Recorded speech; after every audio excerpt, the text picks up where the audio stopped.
I thought number one would surely be me. I thought I could be what I wanted to be. I thought I could build on life's sinking sand, but now I can't even walk without you holding my hand. I thought I could do a lot on my own. I thought I could make it all alone.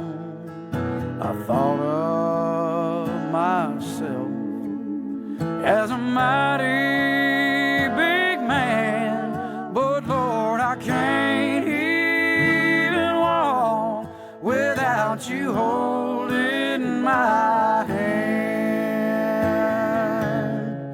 Oh Lord, I can't even walk without you holding my hand. The mountain's too high and the valley's too wide. Down on my knees, that's where I learned to stand. Oh Lord, I can't even walk without you holding my hand. I think I'll make Jesus my all and all, and if I'm in trouble, on His name I'll call. If I didn't trust Him, I'd be less of a man, 'cause Lord, I can't even walk without you holding my hand.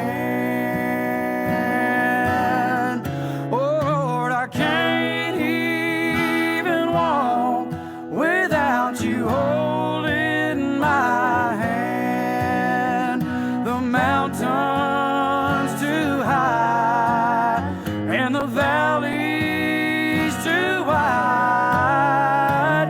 Down on my knees, that's where I learned to stand. 'Cause Lord, I can't even walk without you holding my hand.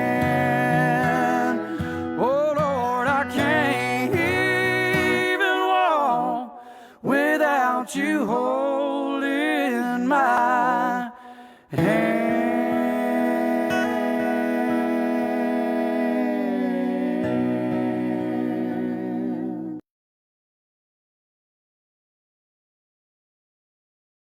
Hey, what's up, everybody? Welcome to More Than Statistic, episode 8. Glad to have y'all here tonight. My name is Michael, grateful believer and follower of Jesus Christ, recovered drug addict and alcoholic. Recently celebrated 8 years. Another exciting episode tonight, so glad to have y'all in. Experienced a little technical difficulties, so thanks for bouncing back with us. Hi, my name's Justin. I'd also like to say thanks for joining us tonight and being a part of this. It's pretty special. I feel like I say this every week, but I feel like this is another special episode. It's a personable episode again, and we're just thankful that these women would come forth and to have the bravery to tell a story, because it's hard to talk about the hard and the ugly and what it's like to go through that season. But hopefully we get to give a little bit of glory to Christ tonight. I'll start out by introducing both people. This is my mother-in-law, Betsy Thomas, and sitting beside of her, this is Sara Widner, and that's my aunt. We're going to let Sara share first, and we'll just kind of see where it goes from there, and hopefully the Lord will lead us. Hi, I'm Sara, and I was married to Justin's uncle, Jay. and we were high school sweethearts. When he came to Gibbs in 72 or 73, he came from Rita Elementary, and then they came to our high school, Gibbs High School. And I remember when he walked in our homeroom, because he was a W and I was an S, so we had the same homeroom for 4 years. And when he came in there, of course I knew he was new, but I also knew that I loved him. What little I knew about love at 14. But I had never loved anybody like I loved him that first day and continued until the day he died. We had plenty of ups and downs, but we went through high school and probably had as many days on as we had off due to some kind of a little quarrel. But, and Jay had the worst habit he had to this day is still my least favorite thing about him. When he was mad at me, he would not talk. And I like to talk and I like to fuss. And I want to tell everybody my way and my opinion. And he wouldn't play the way I wanted to play. So he would spend 2 or 3 days, if it was a bad fight, and not speak to me. Nothing. Absolutely nothing. If I've talked, if I spoke, if I tried to kiss it, nothing. Just a cold shoulder. But he got better with age, as he did a lot of things. The first fight we ever had, we were renting a house from his papa, who lived down the street, and he was letting us rent his other house, and then we bought from him also. But we lived there for probably 3 or 4 years before we bought a house, and it had snowed. It was the first. We got married in September 1st of 1976. No, I graduated in 76. We got married in 1979, September. But we were renting the little house at Papa's, and it had come the biggest snow that our marriage had ever seen. I was a very independent somebody at 21 or at 18 or 17, and he didn't like that. He thought he should be my boss. And I had a boss with my daddy, who was an alcoholic, for many years. And I didn't need another boss at that time in my life, in my mind and in my heart. I was very strong-willed. So I was going to drive to a job interview that I already had scheduled for that day. And he said, "No, you're not. You can't drive in the snow." And I said, "You don't know where I can drive, because, you and I have been married since September, and this is the first snow we've ever had," and it went back and forth. So I got real mad at him, because in order to get my attention, we had a little dog, and he took it and threw it in the snow out in the yard.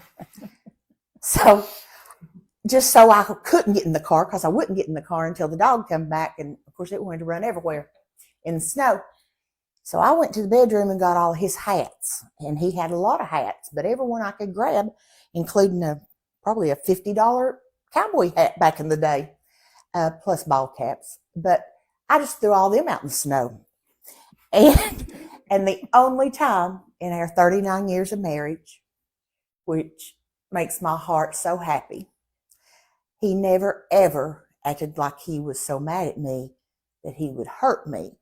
But that particular morning, he pushed me against the wall. I mean, he didn't shove me into it. He just slowly pushed me against the wall and said, "If you don't go out there and get the hat and that dog and my hats, then we're through."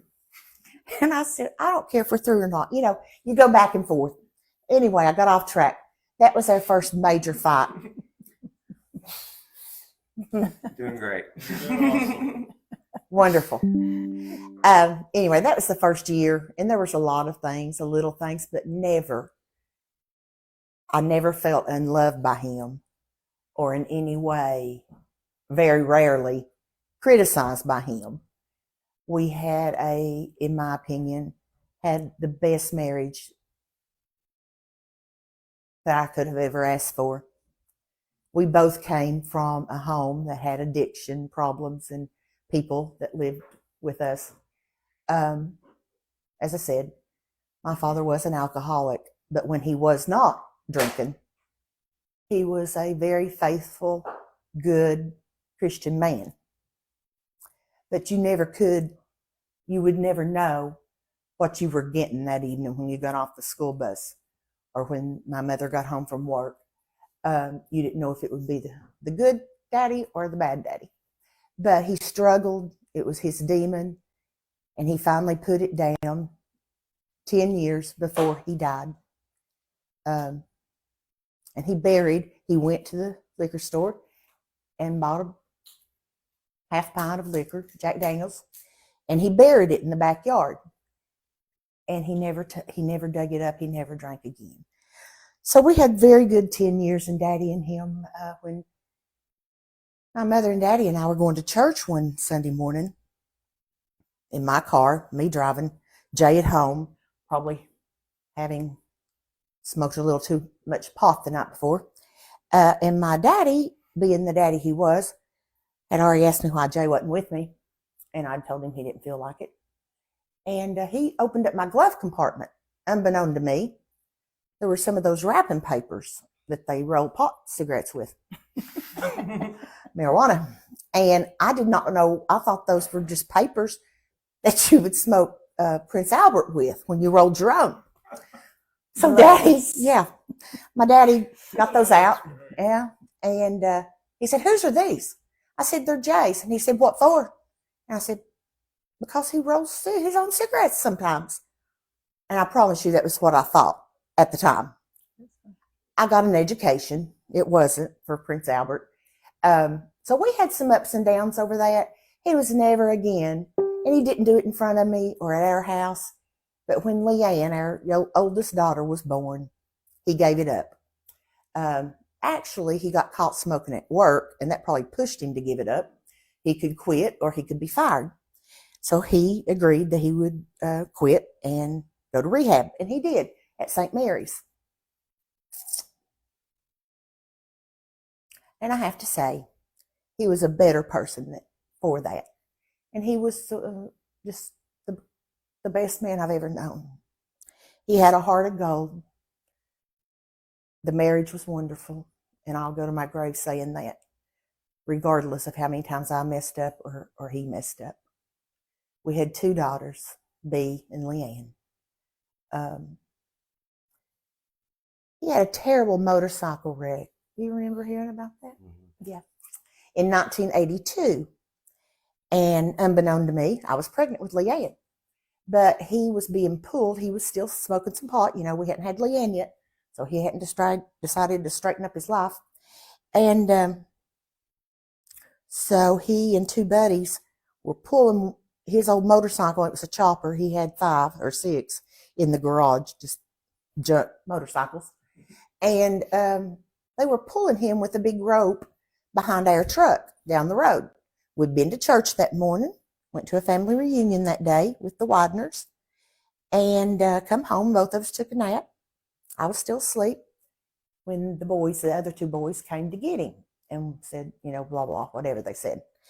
And so I woke up and was walking to the kitchen, and through the kitchen window saw this one boy that was his friend running across our front yard, and it was a huge front yard. And I went to the door to open it, and he said, "Call an ambulance." And I said, "Is it Jay?" And he said, "Yes." And I said, "Is he bleeding?" I mean, just my mind that has, 21 and no medical experience. And he said, "No." So for a while, in that next hour or 2, I knew he'd be okay, and he was okay. He just didn't have external bleeding. He broke his neck. He broke his right arm. He crushed his pelvis and shattered his bladder. And he was in in St. Mary's for somewhere between 6 and 8 weeks in ICU. They would never tell me that he was going to live or that he was going to die either, but the doctors we have to wait, the waiting game for weeks and weeks. He was hemorrhaging. They had to do multiple surgeries with him, unconscious. But on Father's Day, on the 6th week that he was in ICU, he began to open his eyes and wake up. And that was Father's Day, as I said. And I was able to tell him that I had just found out a day or two before that I was pregnant with Leanne. And I say that to say, there was a lot of trauma. There was a lot of hard times, financial, physical, emotional, all kinds, to be a young person when he came home, and me be responsible for him, who had never been responsible for anything in their life. And he had to adjust because he had no control over his bladder. It was shattered, and they put it together and put it together. He couldn't walk. He couldn't live forever, a long time. But he was determined.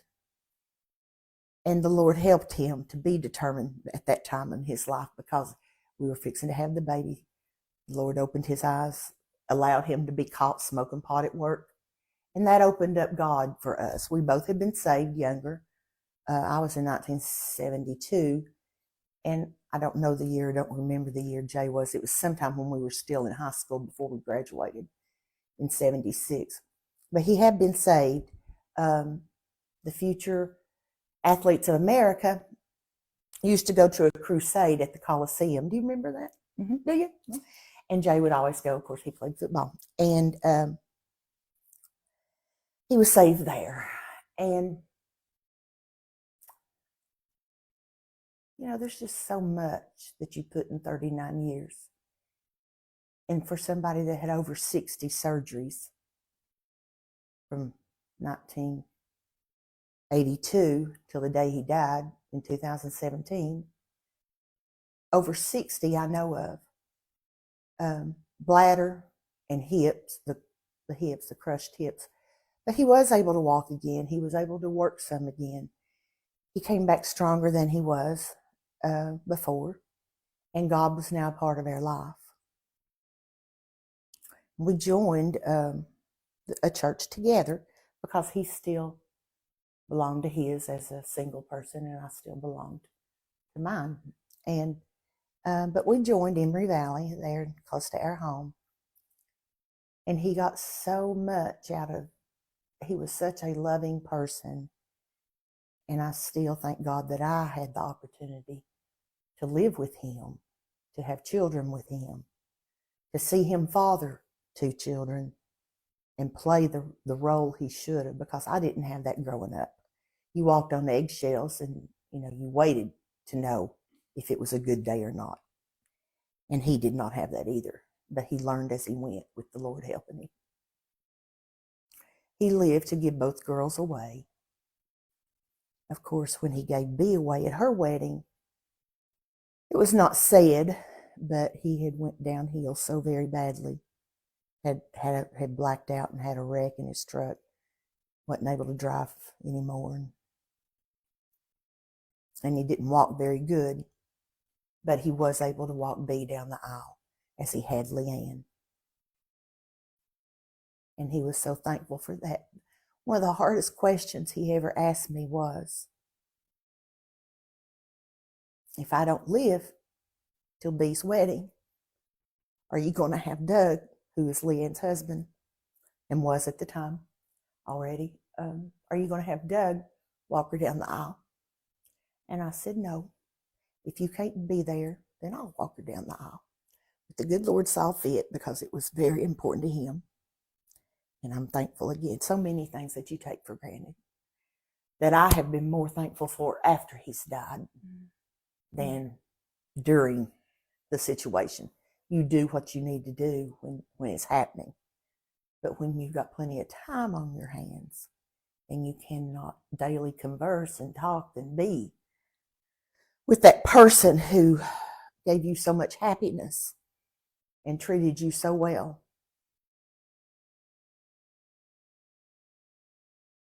then it's a different way of life. It's the best way I know to put it. It is a whole, whether you do ever find anybody or want anybody ever again, it is a hole, in my opinion, with our type of marriage that could never be filled. If you knew Jay, you loved him, and he loved you.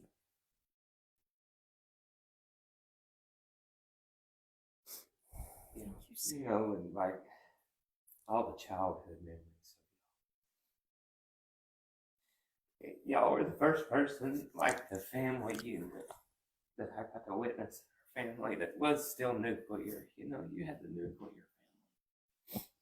And I used to be so impressed. Jay was the best. I mean, he was my favorite uncle, but he was my only uncle. But he was He still would have been favored. Like, he was such a good uncle.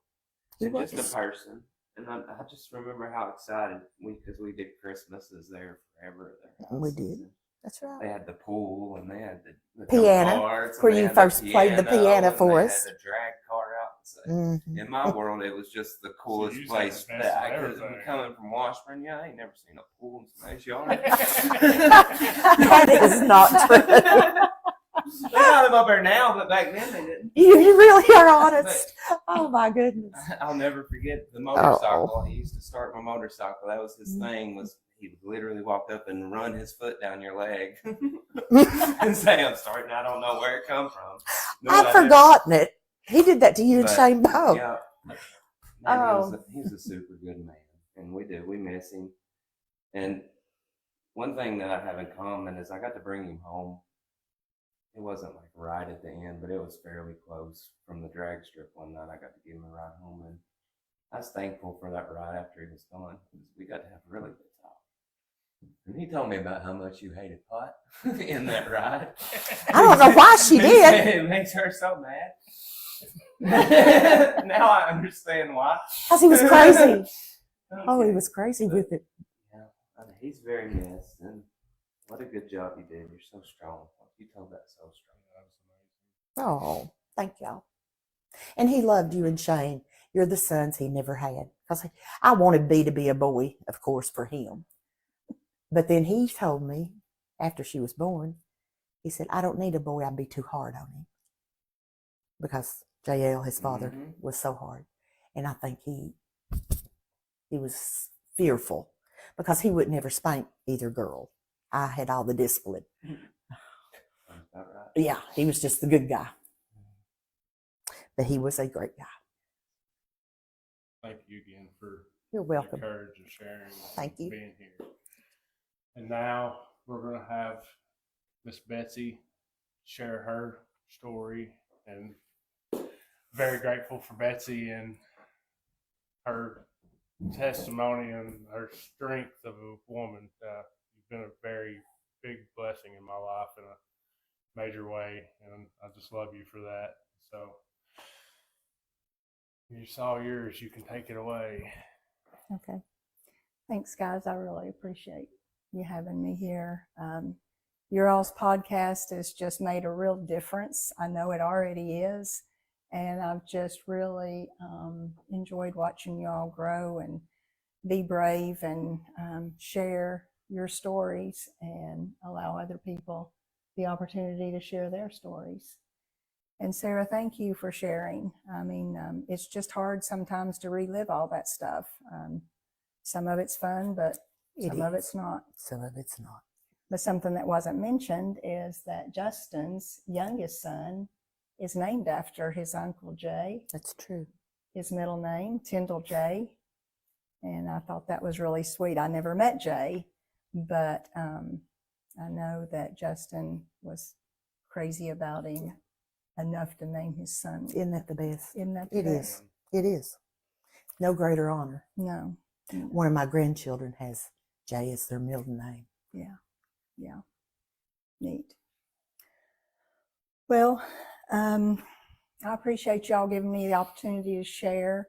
My story's probably going to take a little bit different turn, but the first big loss in my life, and it's important that I start here, was my dad. And my dad died young of a massive heart attack, and he was only 65.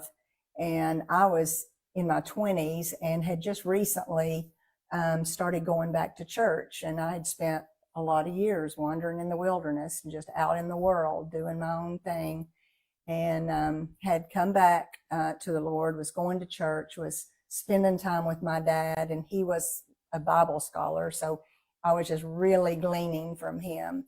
And so when he died, I was just devastated.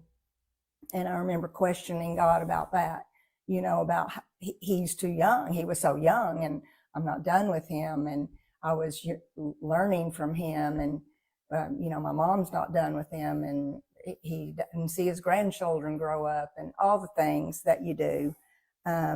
But I trusted God, and that's probably the time in my life when I learned how to trust the Holy Spirit in my life as opposed to a man.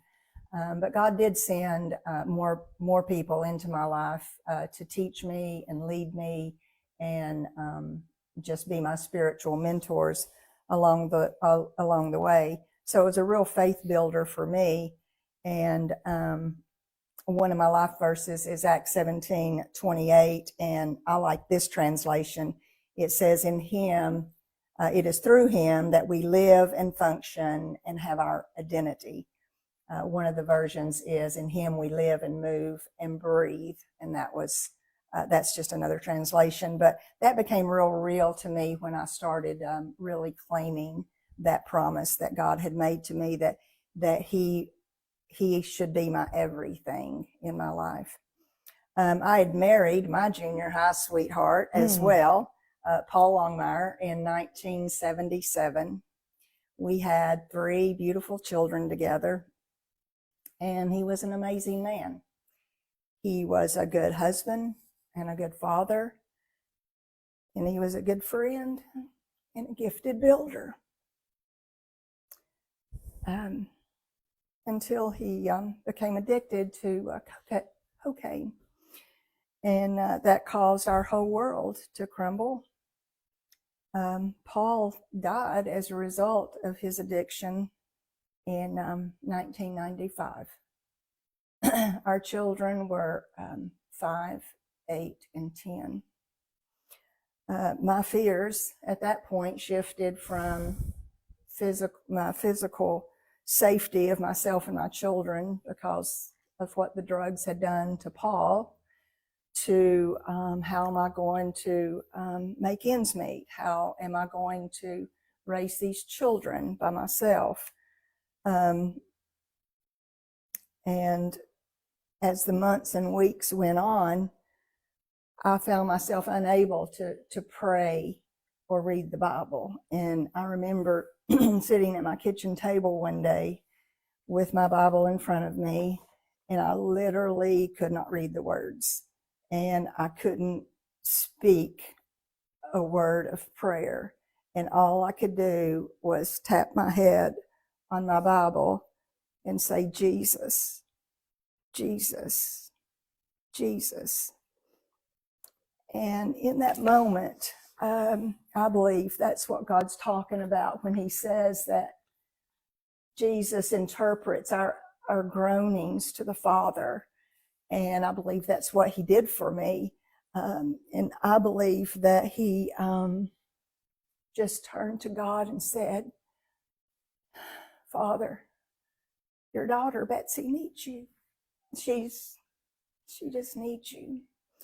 And I can't tell you the peace that came over me that day when I couldn't say anything but Jesus' name. And I was just filled up, and I just knew that it was going to be okay. And so I just was able to begin to pray, and I said, "God, how can I pray? How can I do this? I trust you. I'm just afraid." And he impressed on me to pray for wisdom.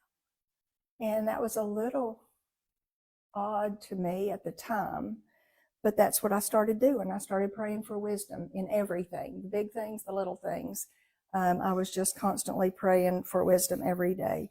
And when I tell you how that changed my life, it was just unbelievable how his provisions, his ability to, he gave me the ability to be strong and to speak truth and wisdom to my children. And it changed really my life in how I view and interact with God to this very day. That moment did, that darkest moment in my life, when God just intervened. And so wisdom is something that I pray for on a regular basis, and I encourage other people to do as well, because God says in his word that he wants to give us wisdom. He says, just ask and I'll give it to you liberally. And yet oftentimes we forget that particular thing. But after Paul died, my children went to all kinds of counseling. I sent them to counselors at school and group counseling, and I even made them go to Caterpillar Kids Camp, which for grieving children. I was just so afraid that they wouldn't move through this grief process properly. And finally, my oldest son said to me, "Mom, can we just stop doing this grief stuff?" And in retrospect, I look back and I'm like, they weren't ready. They couldn't move all the way through grief, at those young ages. And so I learned that that was just going to be something they had to work through as they got older and mature and, able to understand really what had happened. But God has taken care of them. They have all done remarkably well, and I'm extremely proud of all of them. And I learned to lean on my faith once again, and God just pulled me in close and gave me the strength that I needed every day. Years later, I married Michael Thomas, and he was the kindest, most loving, godliest man I've ever known. And I'm not the only person that would say that about him. He was just amazing. And we had both had some difficult years in our lives. And we began to claim a verse in Joel 2 that says, "Rejoice in the Lord your God, for he has given you autumn rains because he is faithful. He sends you abundant showers, both autumn and spring rains as before. He will restore the years that the locust has eaten." And that's what happened with Michael and I. We just came from difficult situations, and God brought us together, and we were just able to just really cram a lot of love and life in the years that we were together. And we blended 5 children. They're all grown and married now with children of their own, and they're all still close today. And I'm grateful for that. In 2012, my worst nightmare happened. My baby girl and her then boyfriend, Justin, became addicted to opioids. Now that's their story to tell, and they are telling it, and I'm grateful for that. But I had never seen a success story when it came to addiction before, and I was terrified.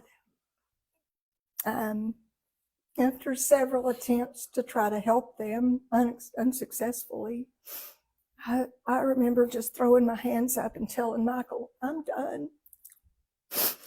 And I can clearly see the look on his face when he looked at me and he said, "Absolutely not. Those are our kids." I'm forever grateful for that, because as many of you know, those 2 kids did get clean, and they did build their life together, and they did become amazing parents, and they do give God the glory for all of that. They remain strong and healthy to this day, and I couldn't be any more proud of them.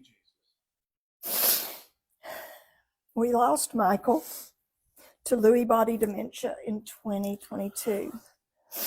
It broke my heart. And just like with my dad, I questioned God. Why?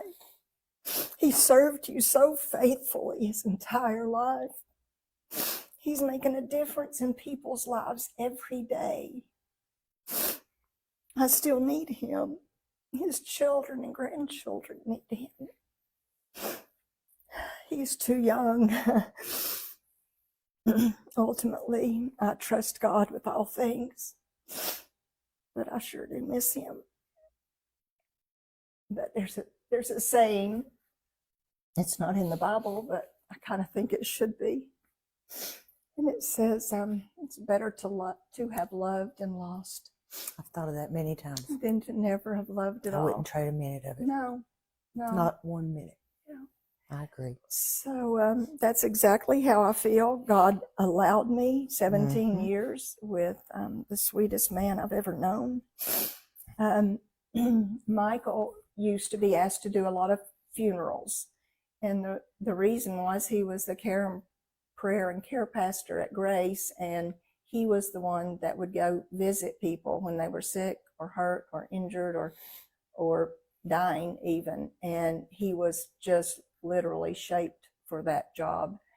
And he genuinely loved people so much, and they knew that, and they felt it when he would come to the hospital and pray with them and check on them later. And he was just so good at that.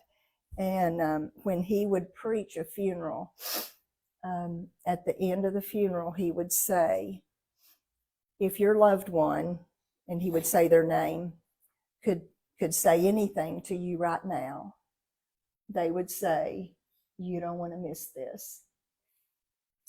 Because he always knew that there were lost people at funerals. And Michael wanted everybody to come to know the Lord. And so he would encourage them, if they wanted to see their loved one again, to make sure they knew the Lord. Brian, his son, preached his funeral, and he honored his dad by saying that at the end of his funeral. And I thought that was sweet. Now Michael is spending time with the Lord that he faithfully served all his life. And I can't be mad about that. I just can't. I am blessed beyond measure with 5 children and 5 spouses and 10 beautiful children. They all love me. They all take care of me. And I'm just blessed. God isn't done with me yet, or he wouldn't have left me here. So I know he has more in store for me. And he's my strength. And without that foundation of my faith, I would be a puddle on the ground with no hope. But I do have hope. And I'm grateful for the opportunity to share tonight. God is using me. He allowed me to start leading a grief share group at my church recently. And it's just amazing. It's just really been a blessing to myself and the ones that are coming. And it allows me to use my loss and my pain for his glory. And so I'm grateful to be able to walk that journey with the ladies in that group. And I have joy in my heart that no person and no circumstance can take away, because I've learned to trust God in all things. And I'll close with another life verse that I have that happened to be Michael's life verse too when we met each other, and that's 2 Chronicles 16:9. And that says, the eyes of the Lord roam to and fro throughout the earth, that he may strongly support those whose hearts are completely his. And he's done that for me, and I'm forever grateful. And I know he has more in store for all of us. Thank you for sharing. My favorite thing, it's hard to say this, but since he's been passed, was my favorite thing was the last time that we talked, he said, I love And he did. He did love you like his own. you. We miss him. We do. I just want to thank you for sharing, both of you.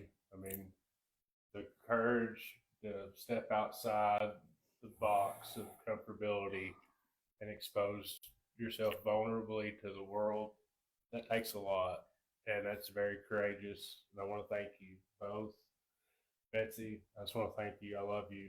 Love you too, Your Mom. strength, your resilience, your never wavering path is something to be admired and looked up to. And I hope that people see that. And I just want to thank you for everything that you've ever done for me, and always just been a support, even when it was behind the shadows. Your prayers never went unanswered. So thank you. She's the woman that taught me what accountability looked like. I'm thankful for her because I wouldn't be here if it wasn't for them too, without a doubt. Especially without Michael. I mean, he taught me so much. So much. I just want to tell y'all admire how strong y'all are. I'm over here crying worse than y'all did. Y'all are the ones that lost somebody. We all lost somebody. We loved them, and we're thankful for the stories, and we're thankful for a place that we can share them in hopes that it helps one of you guys. That's really all I got. That's on it. Advance right now. I mean, that's it. You know, hope it helped somebody tonight. Hope this kind of gave some kind of help to find closure in something that you went through, and you didn't hear it and notice it till you heard something in one of these ladies' stories tonight. If you have any questions, comments, prayer requests, don't hesitate to reach out, email, message Justin or myself. We'll get to you any way we can. Thank you for tuning in with us again. Look forward to seeing y'all again next week. Yep. And thank y'all one more time. Yes, before we thank go. you both. Yeah, we love you so much. Thank you both for asking us.